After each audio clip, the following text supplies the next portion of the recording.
오늘 하나님의 말씀 듣겠습니다. 마태복음 11장 28절에서 30절 말씀 함께 보도록 하겠습니다. 수고하고 무거운 짐진 자들아 다 내게로 오라. 내가 너희를 쉬게 하리라. 나는 마음이 온유하고 겸손하니 나의 멍에를 메고 내게 배우라. 그리하면 너희 마음이 쉼을 얻으리니 이는 내 멍에는 쉽고 내 짐은 가벼움이라 하시니라. 아멘. 예, 반갑습니다. 오늘 우리 7월 마지막 주일 예배를 하나님 앞에 올리고 있습니다. 여러분도 아시지만 지금 세계는 코로나 사태가 아직 벗어나지 못한 가운데 있습니다. 이러한 상황인데도 지금 예상치 못한 자연재해가 세계 곳곳에 일어나고 있죠. 그래서 굉장히 힘들어하고 있습니다. 얼마 전에는 미국에서 동부 쪽에 큰 홍수 피해가 있었는데요. 이것이 유럽으로 건너가서 유럽에 지금 큰 홍수 피해를 주더니 이번에는 중국에 아주 큰 대홍수가 일어났죠. 중국의 장저우라는 그러한 지역을 중심으로 대홍수가 일어났습니다. 보도에 의하면요, 약 100년 만에 일어난 그러한 폭우다 이렇게 보도되고 있습니다. 기상 관측 이래 최대의 폭우가 왔는데요. 1년에 올 그 강우량이 하루에 그냥 이렇게 쏟아졌다 이렇게 얘기를 하죠. 시민들이 그냥 지하철 이렇게 평상시처럼 출근하다가 물이 차가지고 빠져나오지 못하고 그냥 이 차들이 둥둥 떠내려가는 이러한 어처구니 없는 정말 이 속수무책이라는 말이 그대로 생각나는 정도로 도심이 마비된 이런 상황이 일어났습니다. 또 이와 반대로는 얼마 전에 큰 화제가 됐었죠. 인류가 꿈꿔왔던 개인 우주 여행 시대가 열리게 되었습니다. 여러분도 아시지만 세계 부호 제1위입니다. 아마존의 설립자인 제프 베이조스가 우주 여행을 다녀왔습니다. 여러분 아직은 이 부자들 어떤 사회 기득권층만이 지금 이렇게 우주 여행을 하긴 하지만요, 굉장히 제한적이지만 어쨌든 특별한 의미가 있습니다. 과거에는 훈련받은 우주 비행사만 갈 수 있었는데 이제는 일반인도 우주 여행을 갈 수 있다. 새로운 시대가 열렸다 하는 그러한 계기가 되고 있습니다.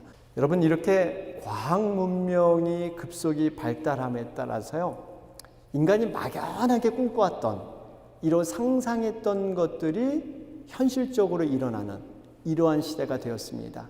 사실 여러분 인간이 달에 간다는 것은요, 1969년이죠. 아폴로 11호가 실제로 달에 가기 전에는 그냥 상상하는 세계였습니다.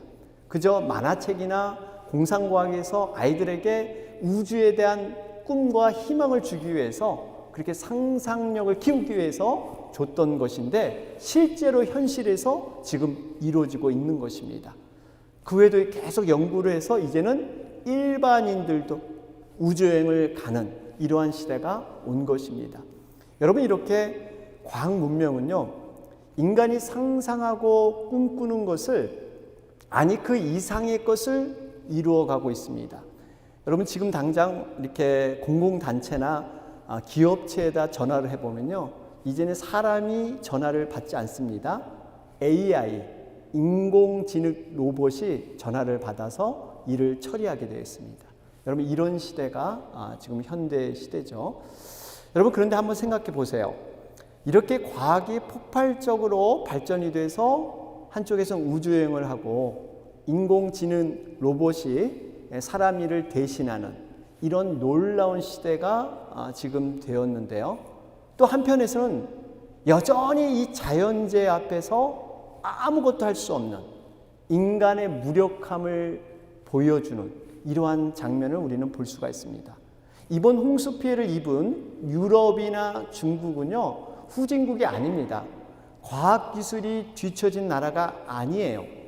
그럼에도 불구하고 이런 어려움을 당했습니다. 물론 과학기구를 통해서 어느 정도 예측을 했죠. 그런데 행정처리가 미숙해서 따르지 못한 것도 있습니다. 여러분, 이런 모든 것들의 원인은 인간들의 죄성 때문입니다. 요즘 근래 이 100년 동안, 최근에 100년 동안 기간에 일어났던 자연재해와 인간의 역사를 통틀어서 일어났던 자연재해를 비교해 보면 최근에 100년에 일어났던 자연재해가 더 피해가 큽니다. 요 100년 사이가. 왜 그럴까요?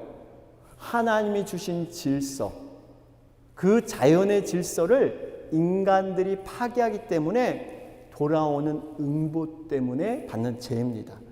여러분, 어쨌든 이 자연재해를 예측하지 못하고요, 대비하지 못하는 모습을 보면서 우리가 깨닫는 것은 인간이 너무 연약하다. 정말 이 인간의 한계가 왜 이거밖에 안 되는가?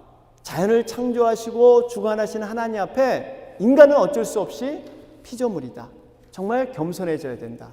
이런 것들을 우리가 깨닫게 됩니다.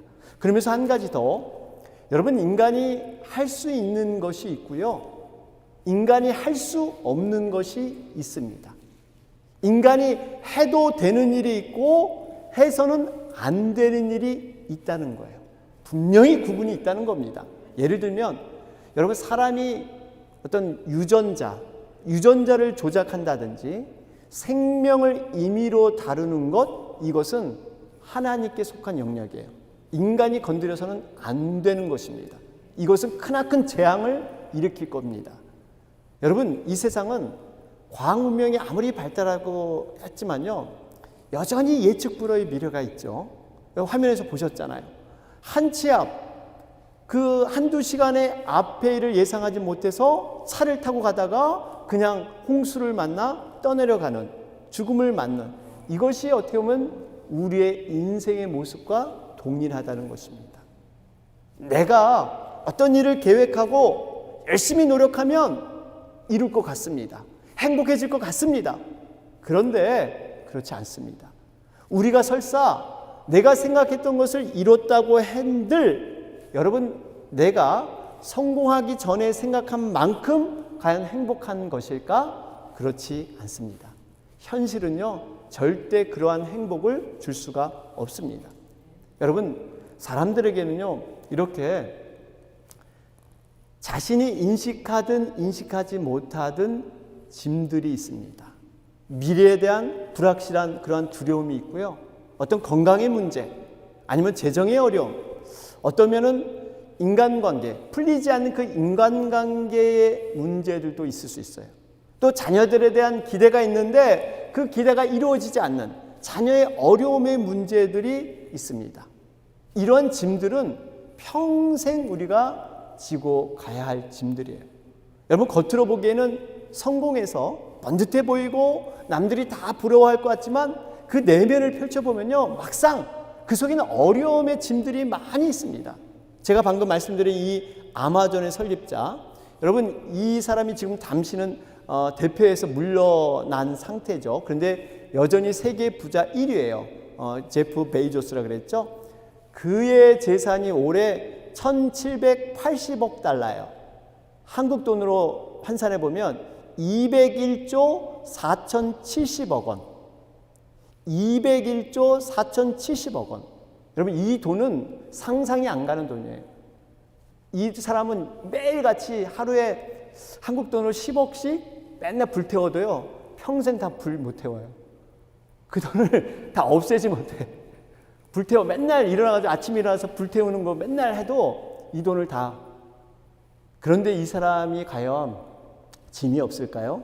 그렇지 않습니다. 정말 이 재산을 관리하고 유지하려면요, 어려움이 있고요, 그 회사 직원들, 많은 사람들 보살피려면요, 말할 수 없는 짐들이 있습니다. 제가 말씀드리고 싶은 것은 이 세상의 지위고하를 막론하고 어떤 사람이든 인생의 짐이 있다는 겁니다. 이런 짐들이 있는 우리에게 오늘 우리 주님께서는 너무나 기쁜 소식, 복음의 말씀을 주고 계십니다. 그것이 바로 28절에 나와 있죠? 한번 볼까요? 수고하고 무거운 짐진 자들아, 다 내게 오라. 내가 너희를 쉬게 하리라. 정말 이 목말라가지고 힘든 짐을 지고 버거워하는 우리들에게 마치 사막의 오아시스처럼 시원한 곳이 있으니 너희들 믿음을 통해서 편히 쉬어라 초청해 주시는 거예요. 여러분, 그런데 문제는요, 이렇게 예수님께서 쉼을 위해서 초청을 해 주셨는데 사람들이 이 초청을 너무나 부담스럽게 생각하는 이런 경향이 있습니다. 마치 새로운 어떠한 그 고행을 한다든지 아니면 어떤 새로운 무거운 짐, 부담을 갖고 내가 또 걸머져야 되는 새로운 짐을 또 지어야 되는 이런 생각을 많이 갖고 있습니다. 그래서 그런지 이게 전도를 하다 보면요, 이런 얘기를 참 많이 하세요. 아, 예수 믿으면 무슨 재미로 사세요? 아니, 예수 믿고 교회 다니는 분 보면은 하고 싶은 것도 많은데 뭐 이렇게 매이는 게 많아서 뭐 세상에 재미가 없는 것 같아요. 이렇게 괜히 또 눈치 보며 이렇게 뭐 억지로 하는 것 같고요. 또 지금은 나는 아직 때가 아닌 것 같습니다.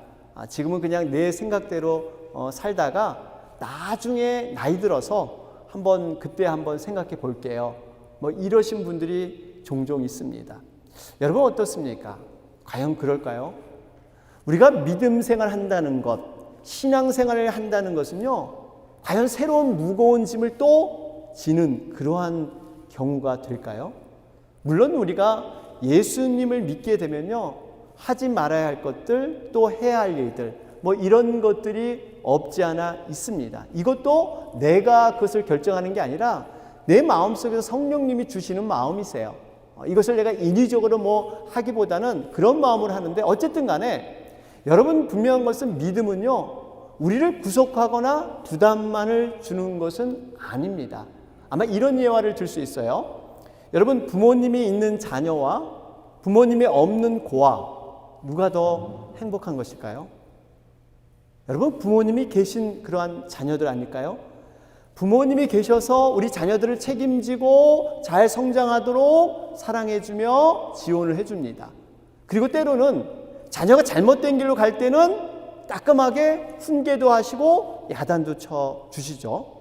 이렇게 야단친다고 해서 나 이런 부모가 부담되니까 난 싫어, 그냥 나는 혼자 고아로 사는 게 좋아, 여러분 이런 자녀 없을 겁니다. 정말 평소 부모님이 자신을 얼마나 사랑하는지 조금이라도 안다면 적당히 그러한 어떠한 모습이 아니라 그 사랑을 맛본 자라면, 제대로 성장한 자녀라면요, 야단을 쳐도 부모님이 나를 위한 것이다, 이러한 생각을 갖게 됩니다. 여러분, 바로 예수님은요, 우리의 부모님과 같은 분이에요. 우리가 세상에서 고아로 살지 말고 내가 네 인생을 책임져 줄게, 내가 너 모든 것을 다 지원해주고 너를 지켜주고 너를 잘못된 길로 갈 때 내가 타일러서 너를 제대로 갈 수 있게 도와줄게. 여러분, 이런 분이 바로 우리의 주님인 줄로 믿습니다. 잃어버린 진정한 자유와 기쁨, 이것을 회복시켜 주기 위해서 우리 주님은 우리를 찾아오신 거예요. 오늘 본문에는 예수님께서 왜 우리를 부르셨으며 부르심의 이유와 목적이 무엇인가를 말해주고 있습니다. 오늘 28절 말씀을 보실까요? 다시 한번 볼까요? 28절, 부르신 이유가 수고하고 무거운 짐진 자들아 다 내게로 오라, 내가 너희를 쉬게 하리라. 여러분, 주님께서 부르시는 대상이 누굴까요? 수고하고 무거운 짐진 자들이에요. 그러면 수고하고 무거운 짐진 자들은 어떤 사람일까요? 여기 수고하다는 것은요, 어떤 뜻이 있냐면 육체적으로 피곤하며 지쳐있는 사람들, 또 감정적으로는 용기를 잃고 낙담한 상태에 있는 사람들입니다. 그리고 무거운 짐은요, 여기에 수동태로 기록이 되어 있습니다. 이 의미는 내가 원해서 짐을 지기보다는 어쩔 수 없이 지워진 짐, 이것을 얘기하고 있습니다. 결국 제가 앞에서도 말씀드렸지만 내가 원하지 않아도 어쩔 수 없이 지는 짐들이 있다는 거예요. 여러분, 우리가 자녀들 너무 사랑스럽고 귀엽잖아요. 그런데 그 사랑스럽지만 그 자녀가 내 인생에 나도 모르게 무거운 짐이 될 수도 있습니다. 내 사랑하는 아내가, 내 사랑하는 남편이 나를 낳아준 부모님이 우리는 싫지는 않지만 사랑하지만 내 인생의 짐이 될 수 있다는 거예요. 때로는 예기치 않은 질병이 또 경제적인 갑작스러운 어려움이 이 버거움 때문에 내 인생의 짐이 될 수가 있습니다. 뿐만 아니라 우리 내면을 들여다보면요, 우리 내면에는 성장하면서 여러 가지 아픔과 상처가 있습니다. 그러다 보니까 그 아픔과 상처가 완전히 치유되지 않았을 때 사람의 관계를 하다 보면 그것이 서로 간에 상처가 되고 짐으로 작용될 수도 있다는 사실이에요. 여러분, 사람이 이 상처와 내면의 아픔이 치료되지 않은 상황에서 맺어지는 인간관계에서 자칫하면 서로에게 상처를 주고 상처를 받을 수가 있습니다. 추운 겨울날이었죠. 고슴도치 한 쌍이 추위를 떨면서 지내다가 더 이상 추워서 견딜 수가 없게 되자 이런 생각을 했습니다. 우리가 체온을, 따뜻함을 갖고 있으니까 이 추위를 떨치기 위해서 좀 더 가까이 우리에게 다가가서 몸을 같이 부딪히면 어떨까? 그런 생각에 같이 가까이 갔습니다. 그런데 웬걸 몸이 따뜻한 것도 잠시, 몸이 가까워지면 가까워질수록 서로의 가시 때문에 서로를 찌릅니다. 가까이 하면 가까이 할수록 상처만이 늘어나게 되는 거예요. 여러분, 우리의 내면의 상처가 완전히 치료되지 않은 가운데 사람을 가까이 함으로 말미암아 내 자신이 상처받을 수도 있고 나도 모르게 다른 사람에게 상처를 줄 수 있습니다. 우리는 이렇게 연약한 존재예요.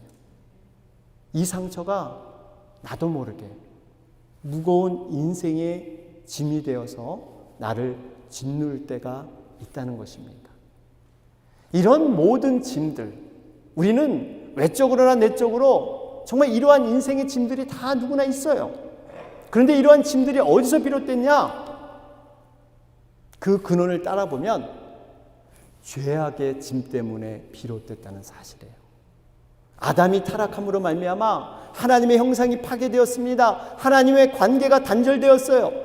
내가 나를 컨트롤하고 싶은데 내 마음을 내 뜻대로 할 수가 없습니다. 마음을 주고 사랑을 주고 이해하고 용서하고 싶은데 그것이 쉽게 되지 않아요. 이 모든 것이 죄악의 문제에서 비롯되었기 때문입니다. 우리들을 가장 힘들게 하고 무겁게 하고 낙담하게 만드는 것은요, 다른 짐이 아니라 바로 이 근원, 죄악의 짐 때문에 이 모든 것이 시작이 됐다는 겁니다. 여러분, 이 죄악의 짐이 왜 우리를 가장 힘들게 할까요? 이유는 우리 스스로 이 죄악의 문제를 해결할 수 없기 때문에, 이 죄 문제는 내가 아무리 노력해도 되지 않기 때문에 이 문제가 해결되지 않고는 진정한 평안을 얻을 수가 없습니다. 그렇기 때문에요, 여러분, 우리가 이 모든 죄악을 우리를 위해서 이 땅에 오신 바로 예수 그리스도, 그분이 십자가에서 피 흘려 죽으시고 부활함으로 죄와 사망의 권세를 이기셨기 때문에 그분의 초청에 우리가 응하게 되면 우리는 모든 죄악의 문제가 해결되게 될 줄로 믿습니다. 그래서 우리 주님이 말씀하시는 거예요. 내가 모든 문제를 해결했으니 너희들은 다 내게로 오라. 내게 와서 쉬어라. 그 초청의 대상이 수고하고 무거운 짐진 자들아, 다 빠짐없이 예외 없이 누구나 다 내게로 오라 그래요. 돈 있는 자나 가난한 자나 배운 자나 배우지 못한 자나 권력이 있는 자나 스스로 별 볼 일 없다고 생각하는 자, 상처받은 자, 상처 준 자, 모든 자 누구든지 다 내게 오라. 여러분, 성경은 이런 초청으로 가득 차 있습니다. 이사야 55장 11절에도 너희 목마른 자들아 물로 나오라. 돈 없는 자도 오라.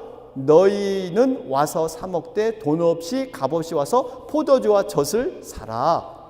여러분, 결국 우리 인생은 주님께서 이런 목마름과 갈증을 해결해 주셔야 되는데, 주님이 주시는 포도주와 젖을 먹어야만 우리의 영혼이 만족하게 되는데, 주님 외에 인생의 헛된 그러한 고생들, 수고들 이거 하지 말라는 거예요.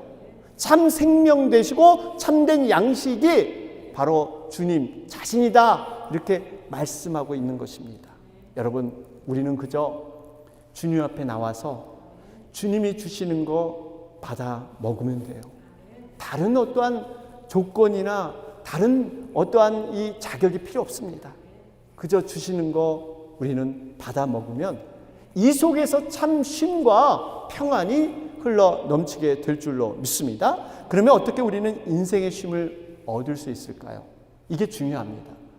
우리가 어떻게 과연 인생의 쉼, 주님께 가면 쉰다 그랬는데, 평안을 얻는다 그랬는데 어떻게, 그 방법이 뭐냐? 29절에 말씀하고 있죠. 29절에 보면 나는 마음이 온유하고 겸손하니 나의 멍에를 메고 내게 배우라. 그러면 너의 마음이 쉼을 얻으리니. 사람들이요, 28절까지는 굉장히 말씀이 좋고 은혜롭게 생각을 하는데요, 그래서 많이 암송을 합니다. 그런데 29절은 별로 좋아하는 구절이 아니에요. 어떻게 보면 29절이 굉장히 부담으로 여겨볼 수 있는 그러한 말씀입니다. 그런데 28절과 29절은요, 떼야 뗄 수가 없습니다. 우리가 수고하고 무거운 짐진 자들 초청해서 쉬게 하시겠다 그러는데, 그 방법이 뭐냐? 결국에는 예수님의 멍에를 매야 하는 거예요. 그리고 예수님께 배워야 하는 겁니다. 그래야 진정한 쉼을 얻는다고 말씀하고 있습니다. 그러면 어떻게 우리가 참된 안식과 쉼을 얻을 수 있습니까? 두 가지 말씀드렸죠. 첫째는 주님의 멍에를 매야 합니다.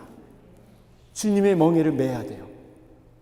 이런 말씀하시면 굉장히 다들 좀 당황하십니다. 왜냐하면 아니 지금 내 짐도 무거워서 내 멍에도 무거워 죽겠는데 거기다 뭘 또 새로운 멍에를 매야 돼? 새로운 짐을 또 얹어야 돼? 나 지금 힘들어 죽겠는데 거기다 또 뭘 지라 그러니 이게 말이 돼? 여러분, 이것은 굉장히 사람들에게 부담스럽게 여길 수 있는 그러한 말씀일 것입니다. 그런데 하늘의 비밀의 영적인 그 의미를 모르기 때문에 그렇습니다. 여러분, 성경의 말씀은 진리의 말씀이에요. 하나님은 분명히 거짓 없으신 분이십니다. 멍에 없이는 참된 안식과 평안이 없다면 실제로 없는 거예요. 여러분, 멍에가 뭘까요? 이 멍에가 우리 아시지만 소나 목에 얹어서 수레나 쟁기를 끌 수 있도록 둥그렇게 구부러진 그러한 막대를 말하고 있죠. 여러분 한번 사진을 보시기 바랍니다. 이게 바로 멍에예요. 여러분, 이 유대 나라의 멍에는 두 마리의 소가 멍에를 메고 밭을 가는 것이 전통이죠. 그래서 두 개의 소, 여기 보세요. 두 마리 소가 이렇게 서로 멍에를 통해서 연결되어 있습니다.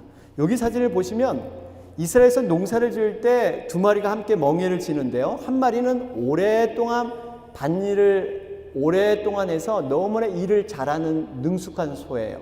반면에 다른 한 마리는요, 어린 소로서 이제 막 밭일을 배우는 소입니다. 여러분, 두 마리의 소가 멍에로 연결되어 있을 때 어떤 소가 더 이득을 보고 쉽게 일을 할 수 있을까요? 당연히 이제 막 밭일을 배우는 어린 소입니다. 결국 일은 능숙한 이 오래된 소가요, 일은 다 합니다. 그저 어린 소는 멍에만 메고 그냥 쫓아가면 돼. 일을 쉽게 할 수 있는 거예요. 바로 이런 원리입니다. 오히려 멍에를 안 메게 되면요, 더 혼자 일을 해야 되는 이러한 부담과 압박감이 남아 있는 거예요. 근데 사람들은 주님의 멍에 그러면 굉장히 부담스럽게 생각해요. 그리고 마치 내 인생을 고삐 뿔린 망아지처럼 그냥 내 힘과 내 계획으로 살아가는 것이 즐겁고 재밌고 행복하다고 생각을 합니다. 내가 주인이 돼서 내 멋대로 사는 인생, 그것이 참 행복이라고 생각을 하는데 여러분, 그렇지 않습니다. 부모님이 계셔서 우리 인생을 책임져 주고 행복해 줄 수 있는 그러한 양육이 있다면 여러분, 이것이 행복한 거예요. 참 안식은요, 주님의 멍에를 메고 주님께서 간섭하기 시작할 때부터 여러분 시작되는 줄로 믿습니다. 멍에를 맨다는 것은 주님의 간섭을 인정하는 거예요. 그리고 주님이 가시는 그 거길 따라 내가 쫓아가겠다, 순종하겠다 하는 그러한 고백이 멍에를 매는 것인 줄로 믿습니다. 이런 예화가 있습니다. 아프리카 나이지리아에서 오래전에 있었던 그러한 얘기인데요. 어느 선교사님의 경험담이에요. 어느 날 원주민 2명과 함께요, 어떤 마을에 이렇게 전도하러 가게 되었다고 합니다. 그런데 이 원주민 2명이 길을 지나가다가 돌무더기가 보이자 거기서 각자 무거운 돌을 한 개씩 들고 걸어가는 것이었어요. 그래서 선교사님이 물었어요. 아니, 왜 무거운 돌을 왜 그렇게 하나씩 들고 가느냐? 나도 돌을 들어야 되느냐? 그랬더니 예, 필요합니다. 드시는 게 좋습니다. 이렇게 원주민이 대답을 하더라는 거예요. 이 선교사님은 자기가 생각할 때 아니, 가는 길도 지금 멀고 힘든데 돌까지 들고 가? 아유, 나는 안 드는 게 편하겠다 하고 필요성을 느끼지 않아서 그냥 가버렸습니다. 그런데 얼마 가지 못해서 이제 강을 건너게 되는데요. 그 상류에 비가 엄청나게 많이 와서 이제 이 강을 건널 때 그냥 건너면 떠내려갈 수밖에 없는 이러한 지역을 만나게 됩니다. 두 원주민은요, 무거운 돌을 메고 있으니까 그 돌을 가지고 그냥 떠내려가지 않고 돌 무게 때문에 안전하게 그 강을 건너갔습니다. 그런데 선교사님은 건너지 못했어요. 그들이 강 건너편에서 소리를 지릅니다. 선교사님, 그냥 건널 수 없으니까 무거운 돌을 가져오세요. 그래야 떠내려가지 않습니다. 그제서야 선교사님이 깨닫고 돌아가서 무거운 돌을 들고요, 이제 그 강에 몸을 담그기 시작했답니다. 그런데 이상한 경험을 하게 돼요. 그 길에서 무거웠던 그 돌이 강 안, 물 안으로 들어와 보니까 그 돌이 그렇게 무겁게 느껴지지 않더라는 거예요.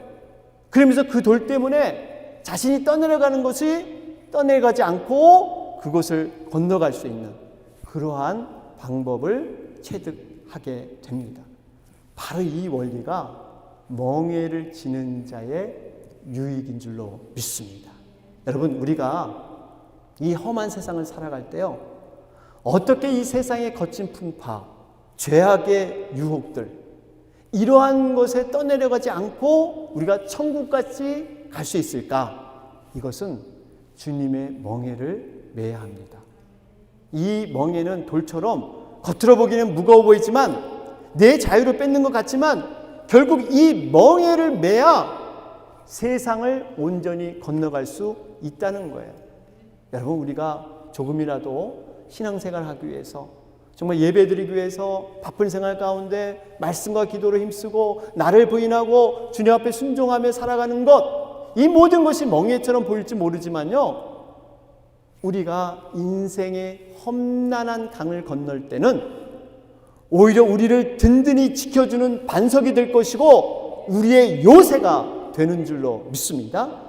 여러분, 역설적인 이야기 같지만 주님의 멍에를 매시길 바랍니다. 주님의 멍에를 매면요, 세상의 멍에에서 벗어날 수가 있습니다. 이것이 바로 믿음의 비밀이에요. 주님께 제대로 매임을 당하면, 말씀에 제대로 굴복당하면 그 안에는 참 자유와 평안, 내가 밖에서 깨닫지 못했던, 경험하지 못했던 놀라운 하나님의 능력이 바로 그 멍에 안에 들어있는 줄로 믿습니다. 자, 그러면서 두 번째로 주님으로부터 배워야 합니다. 우리가 쉼과 자유를 얻으려면 주님으로부터 배워야 돼요. 여러분, 이 쉼과 안식은 멍에를 맬 뿐만 아니라 두 번째는 멍에를 메고 주님을 배워야 돼요. 주님이 어떠하신 분이십니까? 오늘 본문에 온유하고 겸손하니 그래요. 온유하고 겸손하니.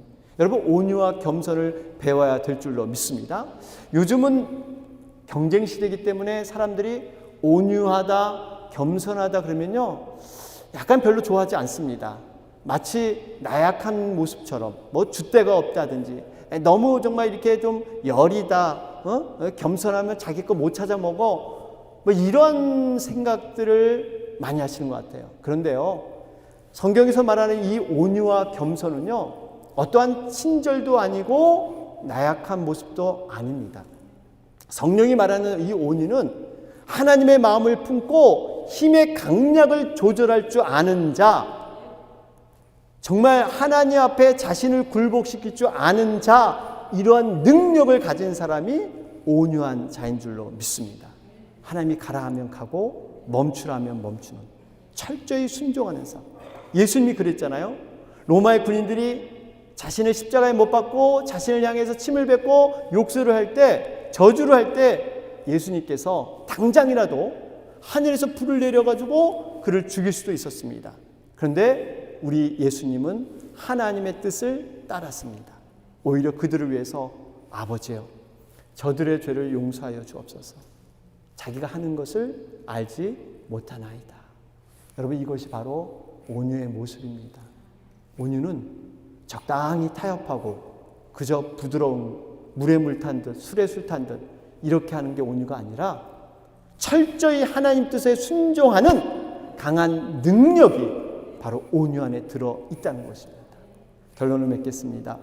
사랑하는 성도 여러분, 우리가 신앙생활은 겉으로 보기에는 무거운 짐 같고 부담처럼 보일 수 있습니다. 그러나 그렇지 않습니다. 우리 주님께서 우리를 부르신 것은 참된 안식과 쉼을 주기 위해서 우리를 부르셨습니다.